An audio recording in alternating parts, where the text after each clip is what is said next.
South ఇండియాలోనే అతి తక్కువ ధరలకే నాణ్యమైన రత్నాలని అందించే ఏకైక సంస్థ 6JVR.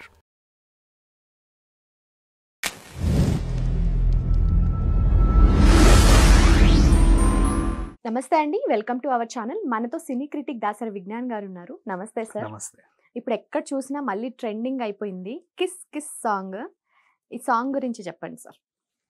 ఈ సాంగ్ని చాలామంది ట్రోల్ చేస్తున్నారు. ఇది బాగాలేదు, ఆ అంటావా సాంగ్ ఆ రేంజ్లో లేదు, అసలు ఇది పాటే కాదు, దీని అసలు లిరిక్స్ అంటారా, దేవిశ్రీ కావాలనే ఇలా ఇచ్చాడు, నిర్మాతతో గొడవపడి పాడు చేశాడు, ఇలా చేశాడు అలా చేశాడు అని చెప్పి రకరకాల వార్తలు.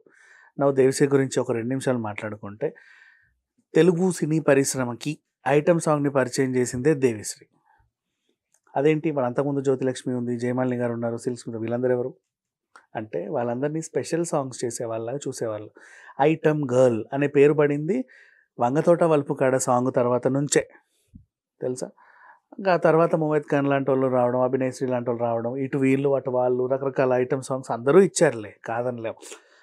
నెక్స్ట్ మళ్ళీ హీరోయిన్ల చేత ఐటమ్ సాంగ్ చేయించింది ఫస్ట్ దేవిశ్రీయే, ఇప్పుడు స్పెషల్ సాంగ్ అయింది. అండ్ గొంతులతో మ్యాజిక్ చేయగలిగే కెపాసిటీ కూడా దేవిశ్రీకే ఉంది. లైక్ ఇప్పుడు మందుబాబులం అనే సాంగ్ కోటతో పాడించడం, A2B2 కలర్ స్వాతితో పాడించడం, ఆకలేస్తే అన్నం పెడతా అలిసి వస్తే ఆయిల్ పెడతా ఈ సాంగ్ మమతా మోహన్ దాస్తో పాడించడం, 36-26 సాంగులు మమతా మోహన్ దాస్. ఇట్లా ఒక్కొక్కరి గొంతులతో ఏ గొంతు ఏ పాటకి ఎలా సూట్ అవుద్దో కూడా దేవిశ్రీకి తెలిసినంత చాలామందికి తెలియదనే నా feeling. Now item song special సాంగ్లోనే ఇన్ని మ్యాజిక్లు చేసిన Devi Sri first time item songs ద్వారా కూడా మెసేజ్ ఇవ్వచ్చు అని పరిచయం చేశాడు. ఎప్పుడైనా సరే ఒక సినిమా ద్వారా మన జనాలకు మెసేజ్ ఇస్తాం. ఇప్పుడు భగవత్ కేసరి చిన్నపిల్లల్ని ఎవరు పడితే ఎక్కడ పడితే అక్కడ తాకొద్దు, మీ అమ్మకు చెప్పండి అని బాలయ్య ఒక మెసేజ్ ఇచ్చాడు. అలాగే దేవర ఒరే దోపిడీలు దొంగతనాలే కాదు, బతకడానికి బోల్డని మార్గాలు ఉంటాయి సక్రమంగా బతకడానికి అని చెప్పి అదొక మెసేజ్. ఇలా ఒక్కొక్క సినిమా ఒక్కొక్క మెసేజ్ ఇస్తూ ఉంటుంది. ఐటమ్ సాంగ్ మెసేజ్ ఇవ్వడం అంటే నా బొందా అనుకుంటారు చాలామంది.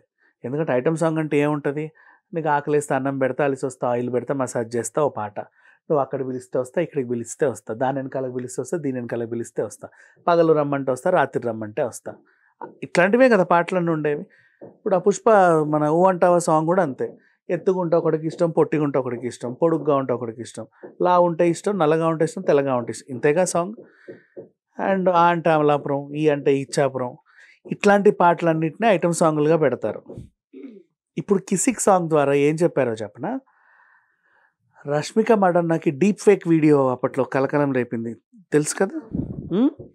ఇలాంటి డీప్ ఫేక్ వీడియోలు సృష్టిస్తే జైలుకి వెళ్తారా, ఫోటోలను మార్ఫింగ్ చేయడం తప్పు, అమ్మాయిల ఫోటోలు ఇలా వాడుకోవడం తప్పు అని కిసిక్ సాంగ్ ద్వారా ఇండైరెక్ట్గా అలాంటి వాళ్ళకి ఒక మెసేజ్ ఇచ్చాడు దేవిశ్రీ. మీరు ఆ లిరిక్స్ బాగా గమనించి చూడండి ఒకసారి, మళ్ళీ ఆ లిరిక్స్ విను, నీకు అర్థమైద్ది. ఫోటోలు దిగేటప్పుడు ఎలా ఉండాలి, ఫోటోలు దిగిన తర్వాత ఎలా ఉండాలి, ఫోటోలను ఈ తలకాయకి ఆ బాడీకి ఈ తలకాయలు మార్ఫింగ్ చేసి ఇంటర్నెట్లో విడుదల చేస్తే దెబ్బలు పడతాయో అని చాలా సింపుల్గా చెప్పాడు. జైలుకి వెళ్తావురా ఇంకెప్పుడు అలాంటి పనులు చేయకండి అని. ఐటమ్ సాంగ్ ద్వారా కూడా మెసేజ్ ఇచ్చాడు. ఎందుకు మెసేజ్ ఇచ్చాడు ఐటమ్ సాంగ్ ద్వారా ఇవ్వాల్సిన అవసరం ఏంటి, అదేదో సినిమాలో చెప్పి చావచ్చు కదా అని కూడా అంటాం. ఇప్పుడు ఈ పనులు చేసేవాళ్ళు ఎవరు, చిల్లరగాళ్ళే కదా, పోకిరిగాళ్ళే కదా. ఇప్పుడు నీకు నాకంటే పని ఉంటుందమ్మా, మనం పని ఉంటుంది కాబట్టి ఇట్లాంటి పనులన్నీ పెట్టుకోం. వాళ్ళకి ఏ పని ఉండదు కాబట్టి అదే పని పెట్టుకుంటారు.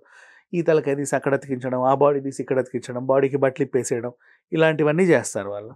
సో అలాంటి వాళ్ళు నీతులు చెప్పే పాటలు వినరు, సెంటిమెంట్ పాటలు వినరు, మాస్ పాటలే వింటారు.